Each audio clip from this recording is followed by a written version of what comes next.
So what really happened at the Nasser Hospital in Gaza today, and why no one is talking about what I'm going to be talking about? Shalom from Israel. I'm Hananya Naftali with the latest update from the Middle East.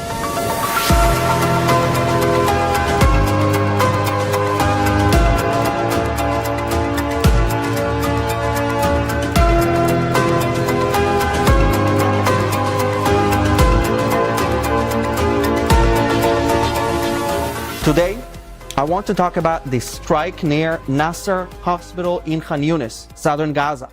It's an incident that's making headlines worldwide. We're just getting some breaking news now. Killed by an Israeli strike on a hospital in Gaza.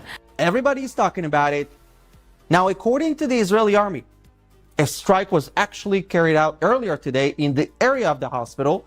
The chief of staff immediately ordered to investigate into what happened because reports from the ground said that civilians were killed, including journalists. Again, these are the reports from the ground. And here's the message from the Israeli army that it released on the strike. It says, earlier today, IDF troops carried out a strike in the area of Nasser Hospital in Hananya. The chief of the general staff instructed to conduct an initial inquiry as soon as possible. The IDF regrets any harm to uninvolved individuals and does not target journalists as such. The IDF acts to mitigate harm to uninvolved individuals as much as possible while maintaining the safety of IDF troops. Now, that matters because unlike Hamas, Israel investigates itself. But speaking of investigations, when Hezbollah killed 12 Druze kids, no one demanded an investigation. Iran bombed a hospital in Israel. The world didn't demand an investigation. Hamas fired over 10,000 rockets, steals aid, beats Palestinians, and still holds 50 innocent hostages. And the world dares to point the finger at Israel? The IDF immediately launched a review to understand how and why this happened. Now, contrast that with Hamas. While Israel is busy launching inquiries, Hamas trains to make mistakes happen. They deliberately operate in areas filled with civilians. For example, when the Israeli army operated in the Shifa hospital, the whole world saw the incriminating videos that prove Hamas turned the hospital into a military base. And the same with schools and mosques. I'm thinking, if you consider a mosque to be a holy place of prayer, then why are you launching rockets from there? Why are you storing weapons there? Israel sanctifies life. Hamas sanctifies death.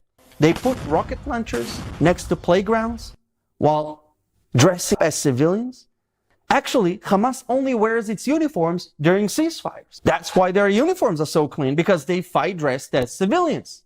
To Hamas, you need to understand this, because to Hamas, civilian casualties are not accidents. They're part of the battle plan. They wait for international outrage. It's their media tool. And that's what makes this war so difficult. Because while Israel is fighting a terror group, the world is treating it like it's just two sides in a conflict. But it's not. One side, the Israeli side, tries to save lives. Not just Israeli lives, but also Palestinian lives. And in Gaza, Hamas builds its entire strategy on getting people killed for PR points. That's how sick it is. Now let me say something from my heart. I have to say, as an Israeli, I don't hate Palestinians. I was never taught or instructed during my military service to target Palestinian civilians. Quite the contrary. I believe every civilian casualty is a tragedy. Doesn't matter if it's Israeli or Palestinian. But Hamas sees civilian casualties as an opportunity. That's the difference. And the claim that Israel is targeting Palestinians to wipe them out, that's another outright lie. In recent years, Israel has facilitated the evacuation of countless sick Palestinians from Gaza for medical care. Many of those civilians were treated in Israeli hospitals alongside Israelis, treated by Jewish and Arab doctors working shoulder to shoulder.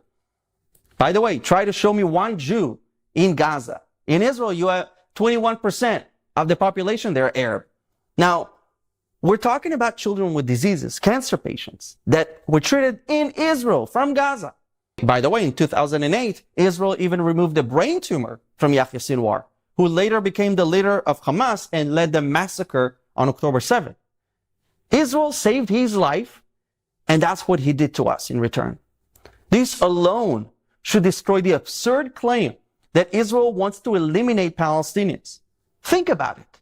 What other country performs life-saving surgery on an arch-terrorist who served years in prison for terrorizing Israel and who later becomes the mastermind behind the worst terror attack in Israel's modern history? Meanwhile, today, on the same day the media is accusing Israel of cruelty, the IDF, working with Jordan, the UAE, Germany, and Indonesia, continued its humanitarian operations in Gaza. Over 100 aid packages filled with food were airdropped by 4 countries with full Israeli coordination. That's right. While the headlines accuse Israel of starving Gazans, Israel is literally facilitating aid to Palestinians. And in case people forgot, I have to say, this is a war that Israel didn't want, didn't start, and is constantly trying to conduct in the most ethical way possible. And when tragedies happen, Israel doesn't hide it. Israel, it doesn't blame others. It doesn't deny it. It investigates, unlike other countries that would try to cover it up. There is no other country that does more to avoid civilian harm in urban warfare than Israel. We drop leaflets. We make phone calls. We use precision strikes. We hold fire when children are spotted. We risk our soldiers to minimize harm to the other side. That's not because we're weak. That's because we're moral. But here's the reality. Fighting terrorists who dress as civilians and use their population as human shields makes it a very difficult task.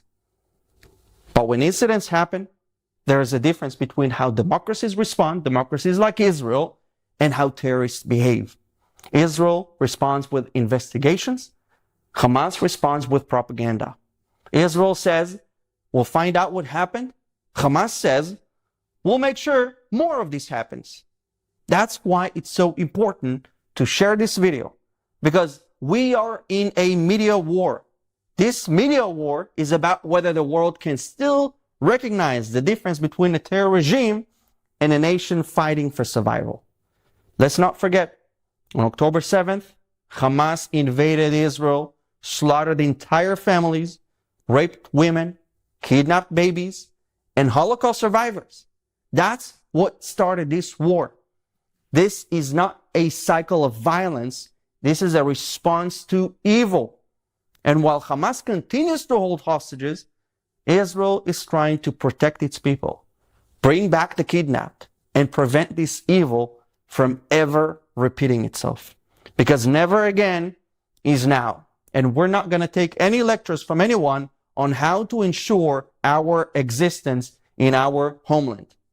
And guys, if you're tired of the media lies, the one-sided narratives, and the constant demonization of Israel for doing what any moral army would do, then this is the place to subscribe to my channel for more truth and real updates from Israel. God bless you, and I'll see you in